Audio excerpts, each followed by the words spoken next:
എന്തിനും ഏതിനും സന്തോഷത്തിനും സങ്കടത്തിനും സ്ട്രെസ്സ് വന്നാലും പീരിയഡ്സ് ആയാലും ഒക്കെ ഷുഗർ കൂടുതലായിട്ട് കഴിക്കുന്ന ആളുകളെ കാണാറുണ്ട്. അപ്പോൾ ചിലപ്പോൾ അവർക്ക് ഡയബറ്റിസ് എന്ന അസുഖം വരണം എന്ന് നിർബന്ധമൊന്നുമില്ല. എന്തായാലും അവരിൽ ഇൻസുലിൻ റെസിസ്റ്റൻസ് കൂടുകയും ശരീരത്തിൻ്റെ രക്തപ്രവാഹം കുറയുകയും ചെയ്യും. ഏത് മോഡിലുള്ള ഫ്ലോ ആണെങ്കിലും ആ രക്തപ്രവാഹം കുറയുന്നു. അതുപോലെ thyroid disorder, liver disorders, kidney ഡിസോർഡറിലേക്കൊക്കെ അവർ പോകും.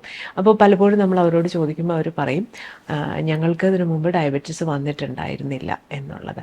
പക്ഷേ ഒന്ന് ഓർത്ത് നോക്കുക, ഒരു ലേശം പഞ്ചസാര തറയിൽ വീണു എന്ന് വിചാരിക്കുക, അതിൽ ഇച്ചിരി വെള്ളവും വീണിട്ടുണ്ടെങ്കിൽ ഉറപ്പായിട്ടും അതൊരു സ്റ്റിക്കി സബ്സ്റ്റൻസ് ആയിട്ടാണ് വരുന്നത്. പക്ഷേ വെള്ളം അല്പം മാറിക്കിടന്നിട്ടുണ്ടെങ്കിലോ, അതാണ് ഇതിൻ്റെ തമ്മിലുള്ള വ്യത്യാസം. പഞ്ചസാര ചേർന്ന വെള്ളം നിലത്ത് വീണാൽ കുറച്ച് കഴിയുമ്പോൾ നമ്മൾ അതിൽ ചവിട്ടിയാലോ തൊട്ട് നോക്കിയാലോ ഒട്ടുന്ന പോലെ തോന്നും. അതേസമയം തന്നെയാണ് വെള്ളം തറയിൽ വീണാൽ വെള്ളമായിട്ട് മാത്രമായിരിക്കും ഫീൽ ചെയ്യുന്നത്.